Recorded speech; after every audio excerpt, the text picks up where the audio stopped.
The Paul Leslie Interviews. Well, ladies and gentlemen, our guest is a cellist, a touring and recording artist, Jan Vogler. Thank you for joining us and sharing with us about your life as a musician. Very happy to be here. Is there a greater purpose to the art that you create for you? Well, I think it's about love. I think I was in love with the cello when I was 6 years old, and somehow that relationship has rather increased than died down. I feel still very privileged to open my cello case in the morning and to be able to focus in my life on something beautiful to convey to other people, and then that has brought many beautiful encounters. The cello, and let's say the cello talks to the audience, and I get feelings back from people I play for. So it's an exchange of feelings, basically, and I'm very privileged to be able to have that kind of life. I'm very thankful. What was it about the cello that drew you in? Well, it was interesting. My parents thought I was looking like a cellist when I was 5 years old. And so my parents were musicians, and we had a house full of musicians every evening. They loved to host parties, and so everybody who came to the party had an instrument. When I was 5 years old, I didn't think there were people who didn't play an instrument in the world. And somehow they thought I looked like a cellist. They gave me a cello, and it did work. I mean, it's not necessarily always working when you give a child an instrument. You might have to try twice or three times. And with me, I was lucky because I didn't feel like jealous to my brother who played the violin or my sister who played the piano. So your parents, you said that they were very, very into music, always. Yeah, my father was had rather an interesting story. After the war, of course, education was hard in Germany, especially in East Germany, where I grew up, and in East Berlin. And my father discovered his love for music and for cello when he was 16 years old. He started playing the cello at age 16. Today, people would laugh if you say, "Can I study cello?" I'm just started and I'm 16 years old. Everybody would say, "You should have thought about it 10 years ago." But back then, he actually studied for a few years, got a very good job at the Opera House in Berlin, and had a successful teaching career. But I guess on the cello, he could never 100% express all his feelings, so he was a very intelligent and educated person. So he said, no, I don't invest in my own playing anymore. I invest in thinking about music and in teaching and in bringing up new young artists, which was very, very nice, and of course linked right to his children also. Do you have that same kind of passion? Do you want to instill a love for music in young people? Yeah, but for me it's more, at the moment, more performing. I think everybody has this calling, and my father was very much interested in being a pedagogue, and he had this love for teaching, and I also respected it. When I was starting my career, I was like, "Oh, don't touch teaching. That's my father's kind of domain." He was so good at it, and I felt like there was a runway in front of me I could use, which was performing, where my father, who was also a cellist, was not that active, and he said, "No, you go perform," and he encouraged me to really try to tour with my cello the world, and I hope to inspire also young people. I do give master classes for young players in Asia and in Germany, and it's wonderful to have young players around for a week in a nice setting and to talk about cello playing. But I always talk more about performing because it's more my profession than the academic career, because I don't know enough about it, and I think there are many wonderful professors who know more about the academic world, and I'm more about communications with my colleagues or with the audiences. Before you have one of your performances, is there any kind of ritual that you have that gets you ready?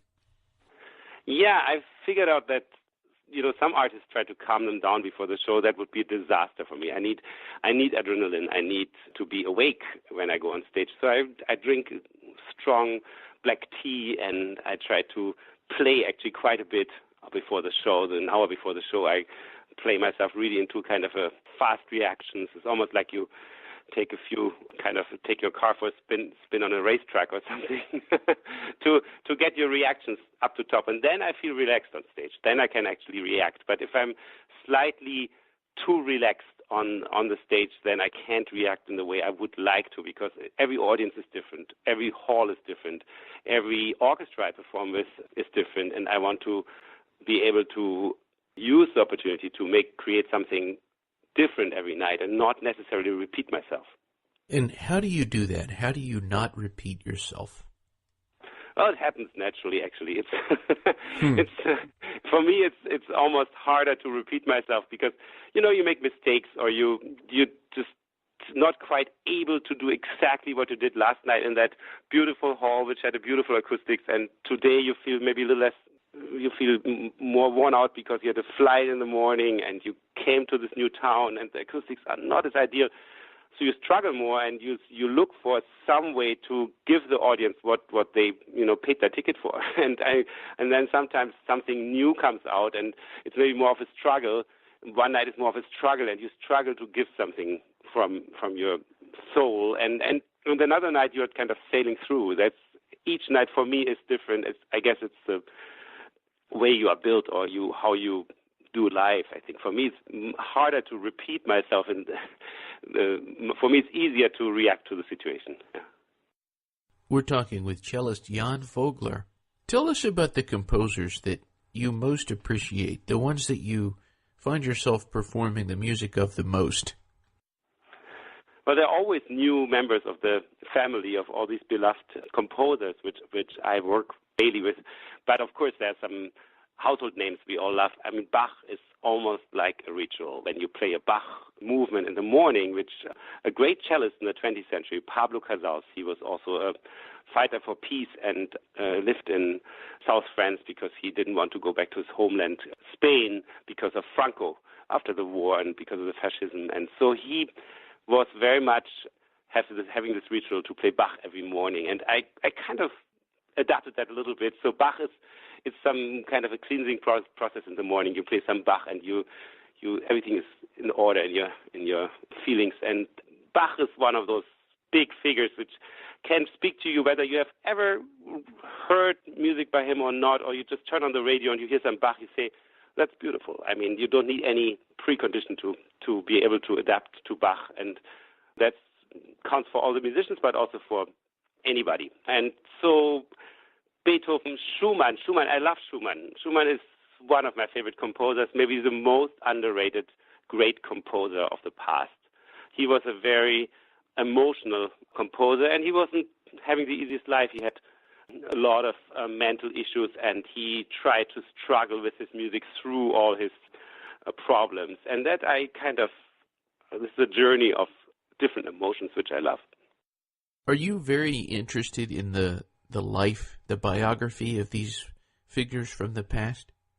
Yeah, I think it helps me to understand them. If I read a little bit about how they led their life, that's quite astonishing often, because if we take our modern life and we say, yes, there's struggle, but take a life from the 19th century, like Schubert, who got ill basically when he was in his early 20s and died just a decade later, and knew that he would die, and still composed all this wonderful music in the face of death, basically. So I think if you read these biographies, it's very, very informative and interesting to see with what basic problems these people struggled in their lives and still created fantastic art.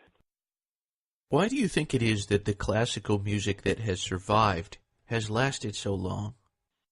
I think everything which survives has a strong energy. I mean, whether it's in our lifetime, so we meet someone, and it's someone who impresses you.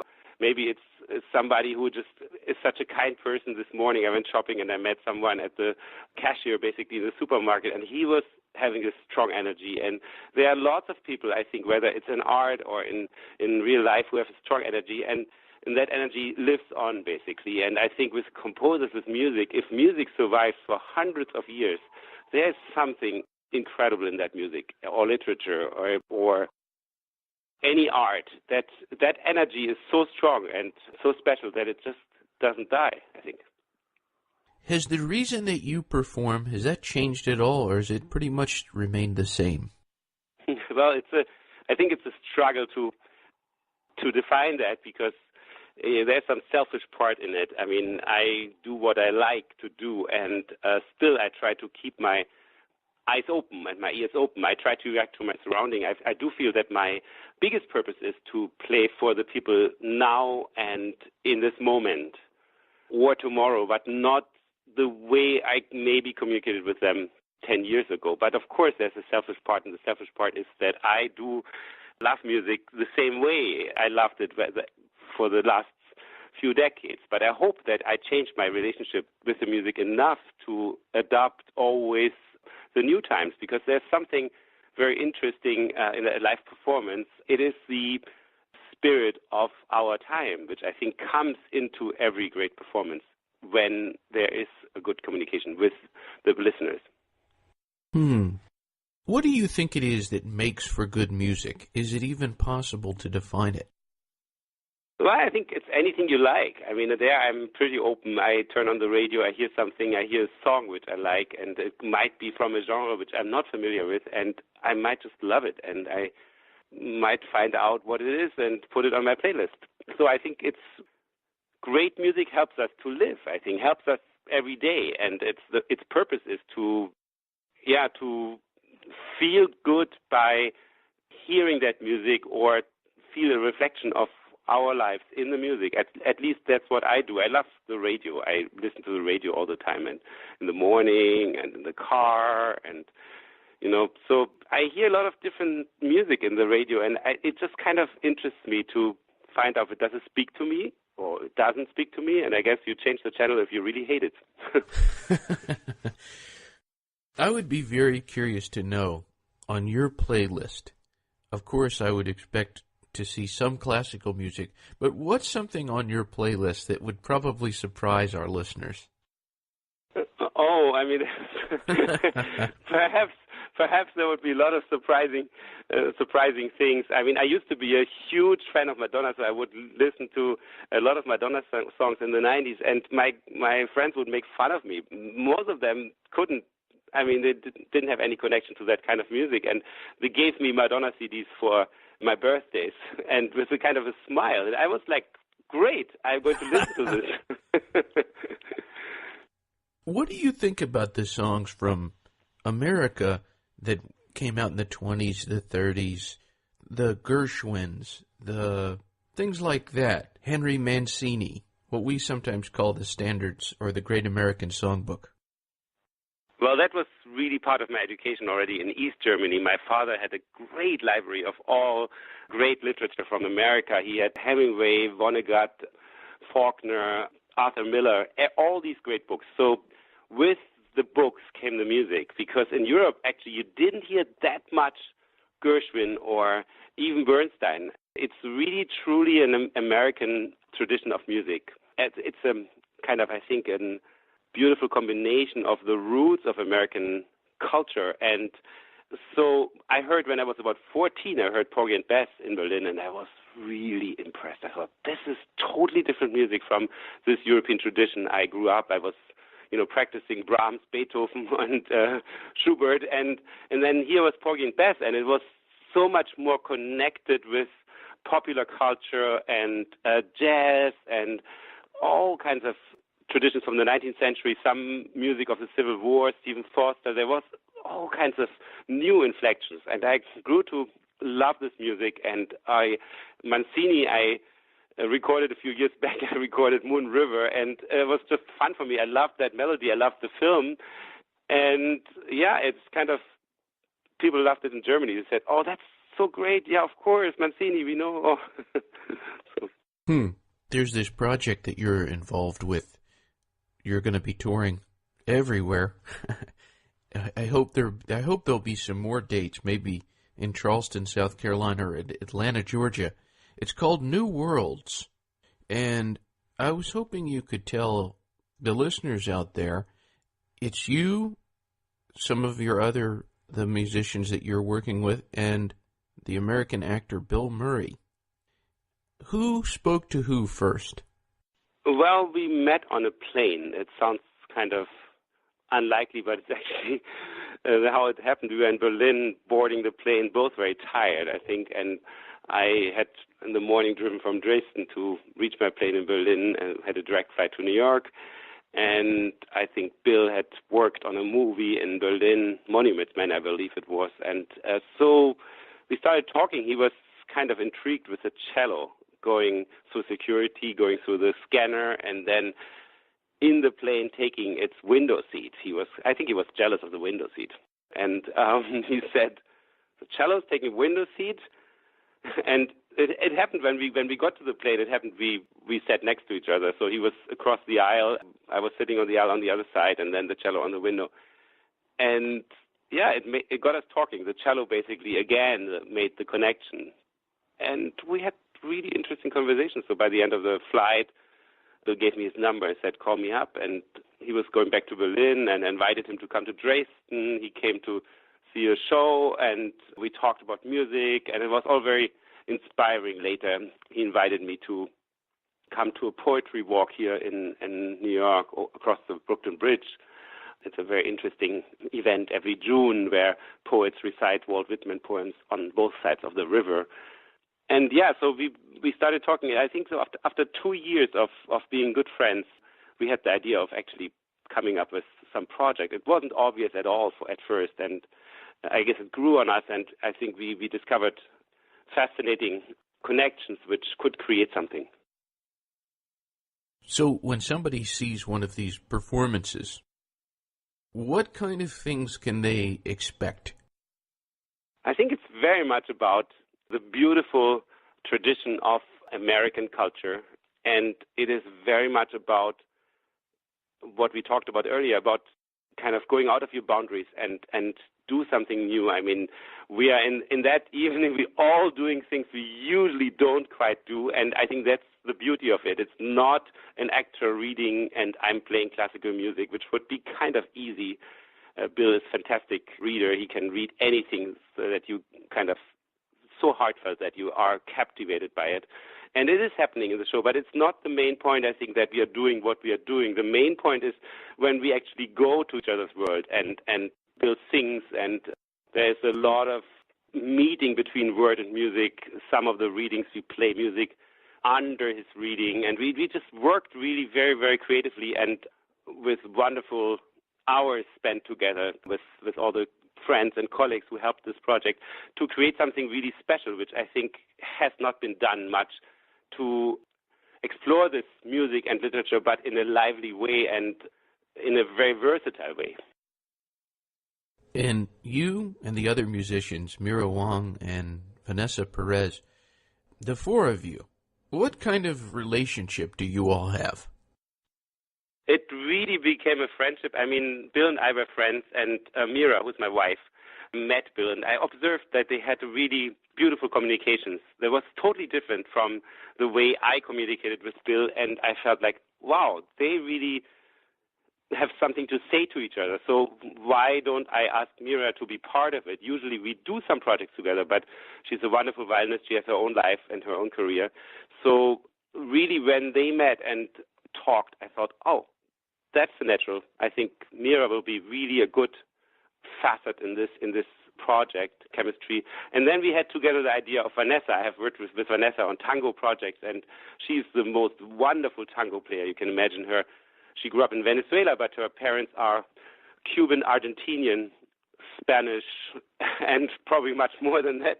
But there is a certain culture she has that just I thought she would fit perfectly in this project. And then I told Bill about it. He said, yeah, sounds right. And then they met, and they also liked each other very much. And there was also another communication between them.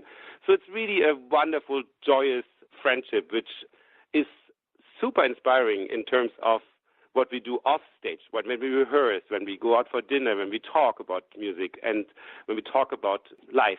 And I think that is what we try to bring, and what I think will bring to the audience, something, out of life, and not something artificially created just to bridge two art forms. So your wife, coming from China, it's interesting. I mean, I know I'm stating the obvious here, but the name of this is New Worlds, and each one of you coming from pretty much a different continent. Yes, I think that's the beauty of it too. There's so many underlying stories, I think, and I believe very much that if you tell a story let the story pull other stories with it, and then you might get lucky and bring really joy to people, I think. And in this particular case, we are really from different parts of the world. Something connects us, and we are really developing this program further and further. And I think if we have so much fun with it, I think the audience will have fun with it. Great. We had on Paul Schaefer as a guest, the longtime musical director on the CBS Orchestra with Letterman, and he was talking about having Bill Murray sing on one of the tracks of his new album, and he was saying now he's doing this classical chamber / spoken word thing. He's emboldened. Was there any kind of self-consciousness, or was he just completely free with this idea? I think that's unique about Bill Murray is that he's brave. He's a brave person. So when we worked together, he said, well, I mean, he would have his moments where he said, oh, that's really challenging. But at the same time, some voice, I think, told him, you can do that. And he's extremely musical. Let's not make any mistake about it. He's extremely musical. I'm sure Paul had the same experience when he worked with him. I heard the record. I loved it. Happy Street. I loved the song. And I think when you are brave and you really are willing to leave your home base and say, I go out there and I do this, even if you have competition from, let's say, Whitney Houston is a great singer, was a great singer. So, of course, you can compare yourself always to I can also compare myself to past cellists and just pack my case and close it. So I think we all have, if we are really brave and go out there and say the joy and the inspiration is bigger than our fears, I think then we can create something very special. I think that is something Bill is extremely talented at, to just go out there, and then he has so much talent and so much conviction that he kind of, all these hurdles, they just fall down, and he succeeds. I think that is basically a quality we all can learn from him. I'm learning while we work together. Do you think it's unwise for any artist to compare themselves to others? No, I wouldn't say so. I think it is important sometimes to compare yourself, to also stay grounded, because it's also some beauty we have. We have the internet. We can look at other people. We can listen to CDs. We can get inspired by other artists. But I think we have to find out what we really want in the end. And of course you need to. For me, I think that brings also both of us together. We both like to go out of our comfort zone and say we do something new, and we enlarge our artistic views. And I think that is like daily life. I mean, daily life, you have harder days and easier days. Sometimes you have to force yourself, say, I have to do this now. I have to go through this day. And sometimes it's very simple. And it's the same thing I feel in music or in art. How did you meet your wife? Well, it was a music festival. That was a kind of a usual situation, I would say. There's a beautiful music festival in Vermont. It's called the Marlborough Music Festival, and it specializes on chamber music. And Mira came. She was a student in Boston. I came from Germany, and we met. And it's an almost 8-week venture in the summer in the beautiful countryside of Vermont. So you get to know the other musicians you are there with, and you play together in different groups. And so I think it's a very natural way to make acquaintances, or to meet people in a way that you really get to know them. Are there any rules to what you do?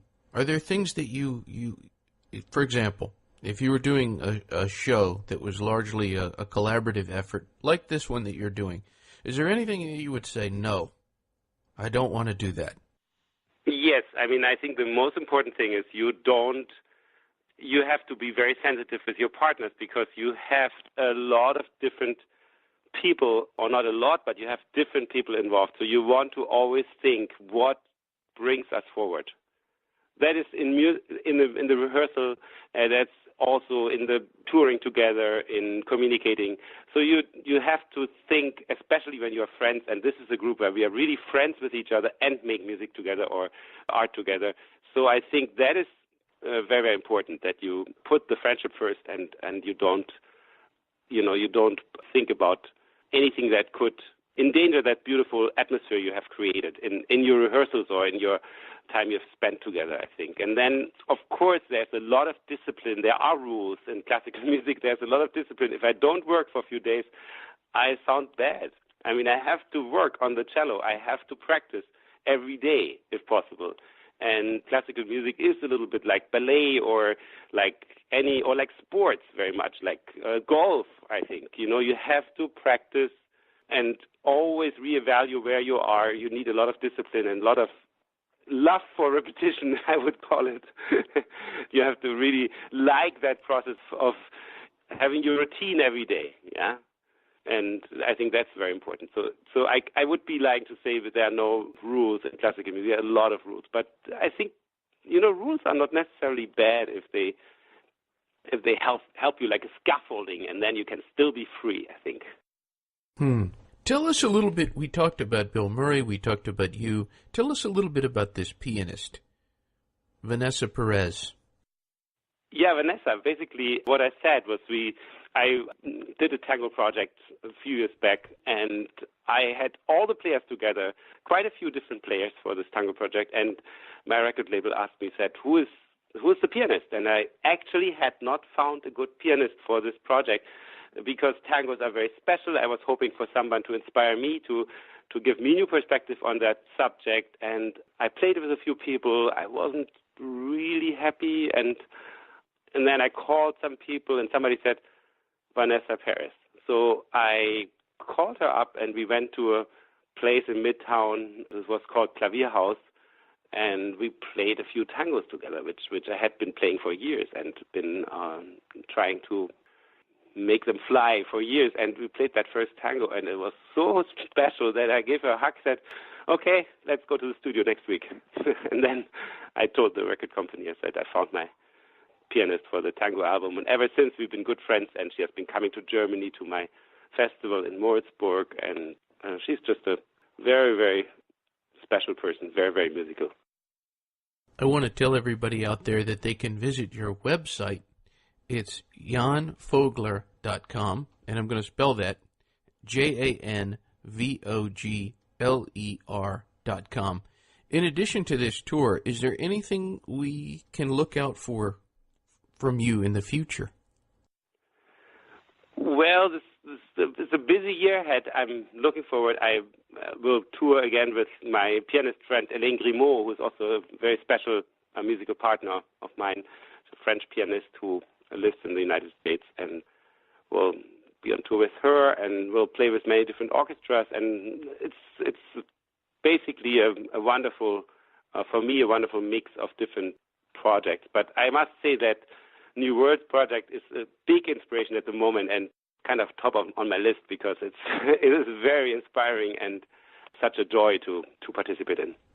I really hope I get to see this and hear this in person, but is there any chance of there being a live album recording made?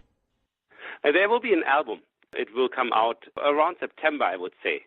We recorded it in New York. It was, again, we had 3 fantastic days together in the studio. And the week before, I came down to Charleston, actually, and I spent 2 days in Charleston. And I wanted to give you that compliment, because when I got the phone call from my publicist about this interview, I said, absolutely want to do this, because I loved Charleston. It's such a charming town. And it was still grim up here in New York. The weather was cold, and there was not much vegetation in the parks. And I came to Charleston, and everything was blooming and green and beautiful. And I took a bike, and I explored Charleston for 1.5 days, and I had a great time. Also, got to visit some of the wonderful restaurants. I was just going to ask you that question. I was going to say, did you eat? Yeah, I mean, if you come to Charleston, you don't eat. I think that's a mistake. Where did you eat? Oh boy, I have to really pull out the card. Because I kind of followed around, but it was a wonderful restaurant near the hotel. The hotel was called, oh boy, I travel too much, so the names slip, but I have it somewhere. kind of embarrassed now not to know the name, but... You don't have to feel embarrassed. What you can say is, the food was so incredible that you forgot the name of the restaurant. That's a good one, yes, it's true. So the food was incredible, and also the company. So I think this is always what makes it, is the food and the good company. Yeah. What did you think of the people of Charleston? Oh, it was extremely relaxing. You come from New York City too. It's such a short flight, but you really arrive in a different world. And that's what I like about traveling in general, that you see different ways of living and different ways of responding to life, which is in Charleston already very different from New York. Everybody was very relaxed and had a smile on their face, which was very nice. What would you say it is that traveling has done for you? I mean, you have a profession where you get to travel all around the world. Yeah, sometimes it's not easy. You get to a hotel room, you wake up in the middle of the night because you have jet lag, and you panic a little bit because next day you have to perform and to be fit, and you just sat in a plane for 16 hours or something like this. And yet you wake up in the morning and then you go out and you connect with where you are, I think. And that is a nice part of traveling, that you, at some point, it always breaks in and you are there. And it might take a day or two. Sometimes it only takes a few minutes, but then you connect with where you are and you get another perspective, and you have to completely think new. You cannot go with your preconceived ideas. Like at home, you know exactly where your supermarket is, where your friends live, and all these things. But if you're in a different country, you just have to reevaluate everything you have learned or experienced. What is the best thing about being Jan Vogler? I don't know. I guess it's as good as to be anybody else. I think I'm a happy person. I'm very fortunate in life, and I'm very happy, and I think most of the time positive. But I do think that, everybody is in his own world, and as long as we can communicate with each other, everything will be beautiful. Well, speaking of the world and communication, I'm going to give you the microphone for the last question. In addition to Charleston, South Carolina, I have no doubt that this interview will be heard by people in New York City. I can hope and pray people in Berlin, in München, in Paris. Music is such a universal thing. So, for anyone who happens to be listening to this, who is with us right now, what would you say to them? Well, I would say listen to music. If you have a bad day or if you feel a little bit out of purpose, sometimes I do feel like this, and then you listen to music, and I think everybody responds to music, and that's what music is for. It's not necessarily just for the person who goes to a specific concert and saying, I like that music, so I go to this concert. No, I think music is there to survive every day, I think. Thank you very much for joining us. It was my pleasure. It was a very nice conversation. You had interesting questions, so it was very nice. Thank you kindly. I'm glad you agreed. All right, you have a good one. I appreciate it very much. Thank you. So take care. Okay, I hope to catch up with you again sometime. Thank you. Bye. Thank you.